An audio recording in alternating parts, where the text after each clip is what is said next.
I'm done with roller coaster games. I take it back. I take everything I said. I take it back. Hello, everyone, and welcome back to Parkitect. I'm so happy to be making Parkitect videos again. It was a much-needed break for sure, but I'm really excited to start making some more of this kind of content. As you can tell by like the length of the video that you're looking at right now, it's definitely on the shorter side, and I think that's the direction I want to go because it's been really hard to like mentally get over this block of having to push out 30-minute videos, which take a long time because all my videos are sped up to about 1,000 times speed. So if you can imagine, dividing or multiplying anything by 10, that's about how long it takes just to film it. And I actually cut out a lot of things too when I can't figure it out what to do, just like that coaster right there where I was kind of struggling. But I was so excited to get in and build and just not focus on having to make everything look perfect, which is something that I get stuck on quite a bit. And I'm sure that everybody else has gone through that before, no matter if your projects are Parkitect or something else. Everybody gets stuck in that phase of, well, it has to be so good, so I don't know if I can start, or I don't know where to go. And that's definitely where I got in, especially because the park that I was supposed to be working on today was the space theme park. And I've just had such a big mental roadblock on trying to figure out like how in the world I'm gonna make a space theme park that's really, really cool. And I think that that's something I need to get away from, because I got into this game because I love roller coaster building games and I love the coaster community and I love just designing things in general. But I strayed away from that and I got so like focused on just having to push out 30-minute videos and content, right, and trying to make the best park, that I just lost my enjoyment for the game for a while. And it took me a long time to want to just even open the game up. And then once I finally opened the game up, it took me a couple times to actually boot the map up, and then finally here we are. So I've skipped the space map for now. I do want to come back to that in the future, but I just don't have any great ideas for it. If there's something that you really want to see on a space map, please let me know, because I'm definitely open to going back to it. But right now, I just thought it'd be really cool to take on the Archipelago map, because it's summer. Well, just about summer. I think May marks the start of summer, so it's close enough. And I just wanted to make something that felt beachy and felt like somewhere I'd like to go right now, because as many of you have probably been aware, like, you probably have not gone anywhere for like COVID or any vacations and stuff, and for me, I have not gone anywhere. So I just really wanted to immerse myself in this whole beach theme, which is why I had to go with like the light color scheme. And I also wanted to match like the entrance building right there, because it's in like this cool little shade of lime green. And although like a lot of like my building that I do here kind of matches up and looks similar to my Western theme, so I'll try to differentiate that a little bit in like the future parts of this episode. I like some of like the fences I came up with, and I think my favorite part about filming this entire thing was that I literally just did not think. In the previous episodes, a lot of the time I was just thinking about like how this would look on camera, or like how people would react to this kind of building, or would this look good? I don't know. But this time I just kind of turned my mind off and I just de-stressed and played the game. And the funny thing is, I think that I turned out a better product just not thinking and just playing than overthinking everything. And I think that holds true for a lot of people, right? The more that you focus on something and the more that you try to just like excel, you won't always get your best products. I mean, sometimes you will, but for me especially, like just being able to tone out like what was going on for the day and just relax and play some Parkitect was an amazing experience. So hopefully that means that my burnout will be less likely and I'll make some videos. So I mean, going forward, expect to kind of see these, like, I'm going to aim for like the 12 to 15 minute mark. If it is a little bit longer or a little bit shorter, I think that's okay. That's perfectly fine with the amount of like people that are watching my videos right now, and the amount of time I have to really make content. I think that just works really well because, and number one, you're going to get higher quality content per video. I'm going to try to work on making some effects and things I can put at any point in time in the video, potentially even doing stuff just like real-time parks mixed in between like the parts that are time-lapse, because I think that would be a little bit more interesting, and you get to see kind of like my thought process behind while I'm doing things, other than just like my like really like hindsight overview that might happen like 2 or 3 days after I've actually built the whole thing, right? And I might have forgot some of those things. The other big thing is I really want user feedback. And I know it's tough on a channel of like 27 subscribers at the time of filming this, but I would love to get more feedback during these videos. And I think that a lot of people like to have, input onto the parks. And when I'm making these 30-minute segments, even when I was doing them in 2 parts, a lot of the time I was rushing to get them out in a week. So even if like you commented on part 1, there was a chance that I was just not getting to your comments on part 2 because I had already, started working on the park. So although I might have already worked on like a little bit more than what you're seeing here in this video, I'm going to kind of try to wait like a day or two after this goes up. So I'm hoping to get this up on Sunday, which would be the 16th of May. You may be watching this a little bit earlier or later, depending on how it actually comes out. But the goal is to get some feedback. So going forward, 12 to 15 minute videos, and I'll kind of leave some time before I start filming again, just to kind of see what you guys are thinking about the park and how you like. But speaking about the park itself and not some of our housekeeping items I've been talking about, I really like this fence that I came up with. Like in the very like front entrance, I love how it kind of divides like the exit path. Like, so right when you come in, you're like looking straight at the coaster. And I know that granted, that's a little bit tight, but I love that kind of just like entrance feeling, like, whoa, here we are.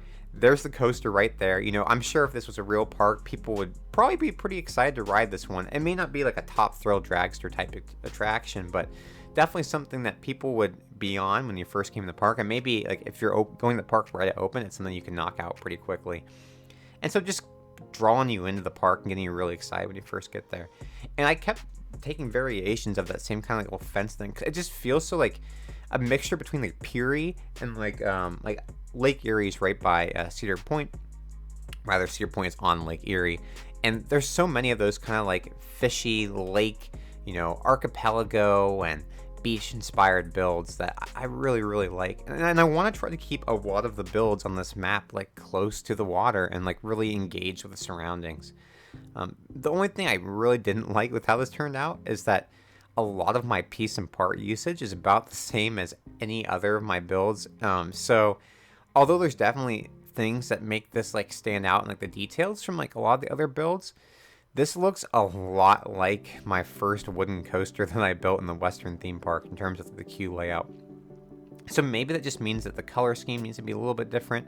I mean, obviously, like the sides, like and the parts are like touching the water a little bit different, and the fact that I use like those little overhangs and like the lime green color definitely accent it pretty well. But I think I'm pretty happy with how it turns out. And sticking some palm trees around here because I don't really know what other bushes to put on a beach themed map. I mean, I kind of stick a little bit of shrubs later on, but palm trees are about all I got. So mostly palm trees will be on this map for now, but if you have other plants that you think should go there, you can let me know. And now kind of switching gears a little bit from like the coaster into some of the buildings.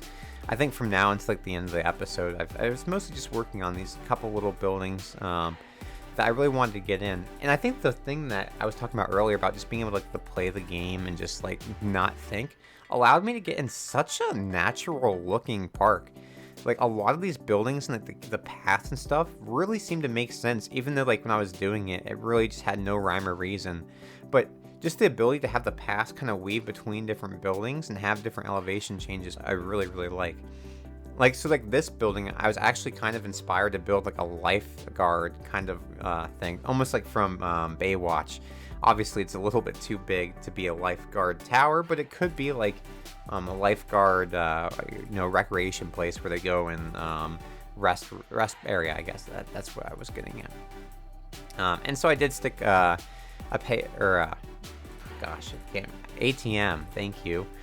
Inside of it, because I didn't really want to have something that would have to be maintained by our haulers, because the guests in the park really do not like that whatsoever. So I really wanted to stick a restaurant in there, but I couldn't do it for like logistics sake in the game, because some of the goals on this map are pretty hard, which is another thing that I kind of forgot to mention in like my highlights. But although I'll still try to get the optional goals, I'm not going to stress out about it as much, because some of the optional goals take a long time to get to, and just stressing about that is just unnecessary. So the focus of like this series is more so going to be on just making cool parks, working your way through the campaign.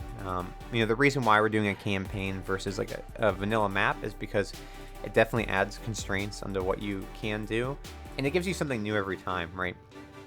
When you're on an open flat map, if I'm already struggling to come up with like ideas and be creative, that I'm not going to get anywhere on a completely open piece of map. At least when we're doing like the scenario modes, Like, I have some sort of like idea with like, the base buildings that they put up, and there's also like just like land and geographical areas that make are harder or easier to put buildings on. So it kind of like pushes you in a direction, but doesn't completely decide what you're gonna do. So it makes it a lot easier to kind of just unwind and think about building, which is like the whole point of this series and the whole point of this game. So that's gonna be how it is. And I mean, as a result, this turned out pretty well. And as I just said that, I was taking some inspiration from like the entrance building. I basically make like a duplicate of it. It's not exactly the same. There are some differences. Like that one is completely open, whereas this one actually has some windows and stuff. But it's basically supposed to be like one of the main restaurants in the main street. It's not like as fancy of a main street as like Disney or anything of that nature, but I mean, realistically, it's a pretty nice one for like the theme, and it fits in really well.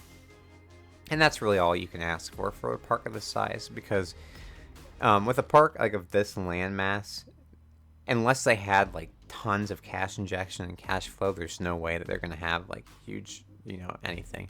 Not to mention that like any food or drink, or I mean really anything in this park is going to be incredibly expensive. If you've ever had the opportunity to go to Hawaii, or have even like known anybody that has been or has lived in Hawaii, getting things to an island, or a series of islands is not easy. It's a lot of, transportation and all sorts of logistics that just add up on the price. So you thought Disney was expensive? Well, welcome to Disney Archipelago, where everything is 10 times the price of Disney, which is 5 times the price of anything else in real life. Or maybe we'll take a step farther, which is 5 times the price of the normal amusement park, which is like 3 times the price of real life. I know that Subway isn't like the number one like place for like the $5 footlongs anymore, but I do remember there was a time where that was the price, and at the same point in time, going to Cedar Point and looking at the Subway prices, it was $10, almost double. So if it can get that expensive there, you can bet that it'll be expensive in this park. But, I mean, that kind of brings us to the end here and wraps us up. I know it was really quick, but I hope you enjoyed just seeing at least a little bit of progress. And I hope to see you all in the next episode. Make sure to subscribe, leave a like, and I'll see you all next time. See ya.